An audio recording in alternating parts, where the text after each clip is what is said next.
Hello, it's coming home. Welcome back to the Footballing Question YouTube channel. We're going to talk about the final of the European Championships right now, which, if you haven't heard, England are facing Italy at Wembley Stadium at 8 o'clock on Sunday, the 11th of July.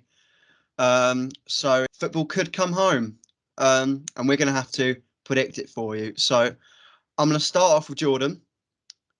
What do you think is going to happen? Oh God, it's a tough one because I'm in two minds right now. Part of me is thinking Italy are going to dominate and they're going to beat England, and the other part of me thinks, well, it's coming home, isn't it? So I'm going to go. You know what? I said a couple of videos ago that it wasn't coming home, but I'm changing my mind. It's coming home. England are going to win, and they're going to win 2-1 after extra time again. You heard it here first. 1-1 full time and 2-1 after extra time. I think it's going to be 1-1 after full time, and then it will go to penalties, and England will win on penalties. All right. I know they've got Jorginho, but it's not 2012 and they haven't got Pirlo. All right. All right. So we can do it. Anyway, I think it's going to go to penalties, and it will be horrible, but we can do it. We're going to win. We're going to win the final. That'll be absolute scenes, by the way. I can't deal with that. I can't deal with the idea of penalties in a final. I know. I mean, I know we're all kind of in the same mind. It's going to be a really tight match. We're all saying, like, you're saying penalties. You're saying there'll be one goal in it. I think there's one goal in it. I don't see penalties, and I don't think there's going to be extra time. I'm going to say the most Brexit English result in the history of football. I'm going to say 1-0 England in the 90. Imagine. I mean, just thinking. If we score that first goal, and we're not playing a 5, play a 5. I don't care how early it is. We score in the 5th minute. Trippier's on, right? Grealish off. Not just Trippier. Grealish off, mate. You had a good 10 minutes. You got the assist. Come on. Not just Trippier, Reece James, any defender we have on the bench, get them on. Get them on. We are playing a 10 back. Reece James played DM, didn't he? On the Championship for Wigan. Get Reece James playing DM. He can do it. No, take off the number 10. You've got a flat 3 of Rice, Phillips, and Reece James. No one's getting past that. No one is getting past that. No, and then for defensive reasons, you take Kane off and put Dominic Calvert-Lewin and play him in a back 5. Exactly. You can join me. Just everyone stand on the line. This is why we aren't managers. This is why we don't have our coaching badges. It's funny because not long ago we did the video and we were like, we're looking like Italy's going to go far. We're really scared of Italy, and now we've just been like, well, England are going to win. It's all right. This is my mentality in 2018. If we got to that final, I always said, like, people would say, yeah, but we're playing France, we're just going to get beaten. We're in the final, we're going to win, all right? We can't have that. I don't care who it is. When you're in a final, when you get to a final, it's a one-off game, winner takes all. Exactly. And it's whoever. I don't care how many people say some teams are better than others. Like, I've seen cup. This is why I love the FA Cup, because I see it's the history of wanting an upset and wanting teams, like, when Wigan beat City. It is. If you're up for it on the day, it's hard to beat. At the end of the day, it's 11 men versus 11 men. It's nerves. If you're not up for it, you could be the best. Like, Kane was nearly not up for taking that penalty in the semi-final and missed. And he's one of the best footballers on the planet at the moment, isn't he? So I think it's who's ever up for it. There's one deciding factor for me, and that's Wembley. Seeing the atmosphere yesterday, the atmosphere was unreal. It was almost full by the looks of it. Like, it was so good. Well, you can see it behind you, Jordan. Yeah. Just it was mental. It was crazy. I mean, mine's also. Yeah. Imagine that in the final. Well, I think we should just touch on, because I don't think we should really get into, like, I think we should play forward back. Rice should tie his left boot up a little bit tighter this time, because it's better for closing down Jorginho. Like, I think we should, like, stay away from that and just go, what are you doing for the final, lads? I'm Oh, going to the dear. pub. I'm expecting this brand new England shirt to get absolutely ruined, whether we win or lose. What am I doing on the final? Celebrating England winning 2-1 after extra time. Yeah. Right, No, I have no idea. It's going to be mental though, for sure. It's going to be unreal. Whatever happens, it's England in a final.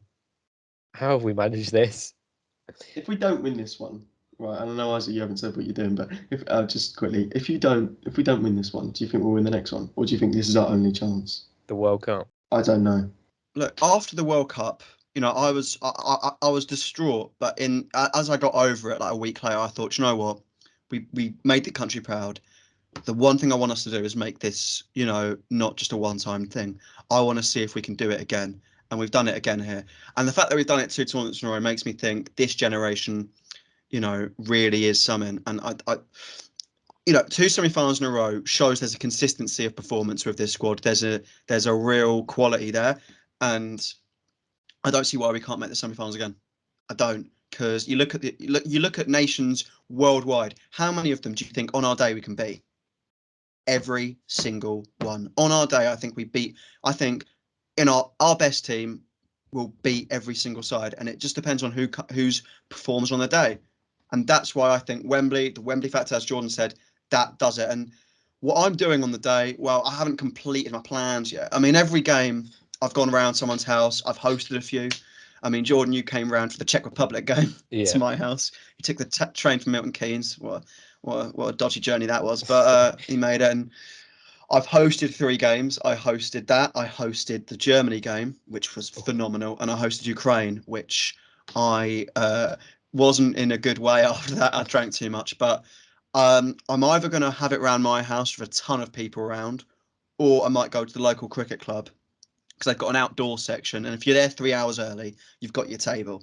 And I'm fine with sitting around from 5 o'clock singing "It's Coming Home."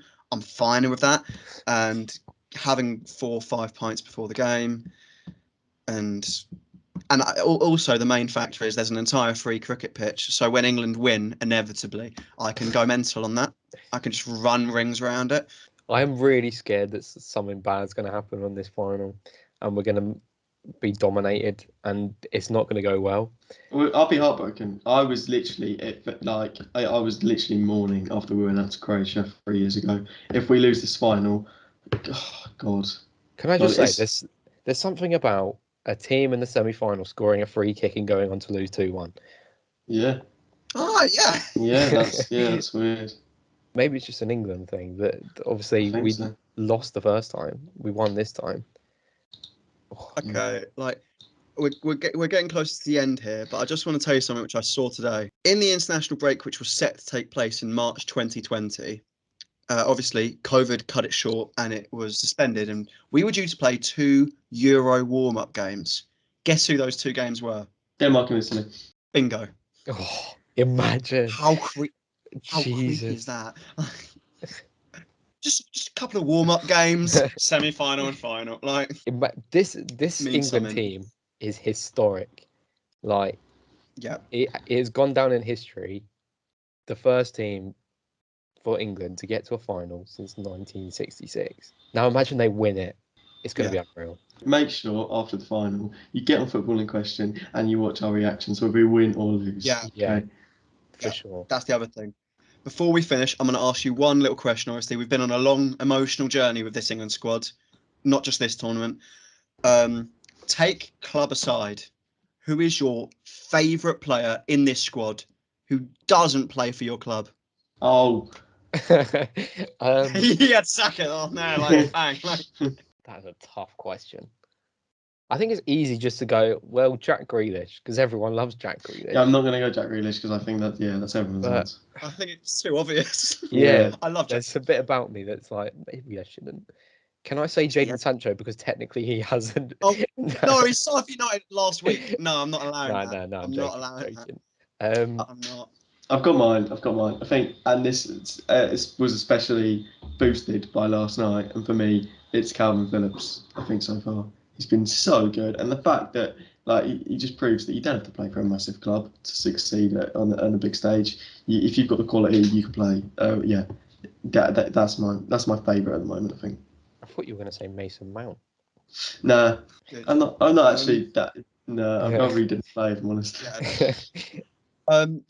I'm a defensive-minded guy. I mean, I've always been a defender in football because I've not rated my attacking ability, so I kind of associate with the defensive footballers more. I mean, I like Phillips, but I've rated this guy for a few years, and I've also rated another guy. I've got two names in mind. One is Declan Rice, and the other is Harry Maguire. And I think I'm going to have to tickle Jordan's ego a bit and say Harry Maguire because it's not just this tournament. I've loved this guy for about 3 years. During the World Cup, I wanted him to sign for Arsenal so bad, and I really thought it could happen. And then he went to United, and I felt like crap. And I loved that guy, seriously. Just whenever the ball's in the box, he gets his massive head on it, and it's going into Rose head. Like, it is beautiful. When that ball landed on his head against Ukraine, I thought, what a guy, you know? But yeah, Harry Maguire for me, what an absolute icon of the game.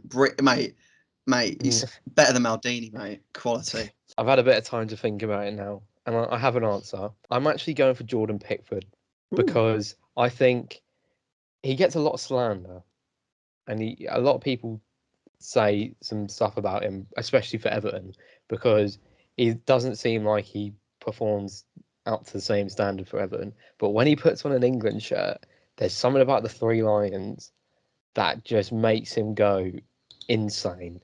Like, he made a couple of mistakes last night, for sure. But this whole tournament, he's been unreal. He's made unreal saves. And I think he's going to be the difference maker in the final if he gets the chance to be. And if I have to put all my faith into one player that will help England, I've got to say Jordan Pickford. He's amazing, apart from his little arms. But I'm allowed to say he's got little arms because he's great, because he's just so good. And so Jordan Pickford's probably my choice. I think that wraps it up for this video. Hopefully you've enjoyed it. Hopefully our predictions go right because we've all predicted an England win. Next time you see us, we will either be emotionally distraught or in absolute ecstasy. Hopefully it's the latter. But yeah, this should be the video over. All the socials should be in the description. So yeah, check that out. You know, we'll be posting content on there and informing you when we upload. So if you don't follow them, you might not even know this is out. Hopefully we're all right. It's coming home. See you later. Thanks for See you watching. later.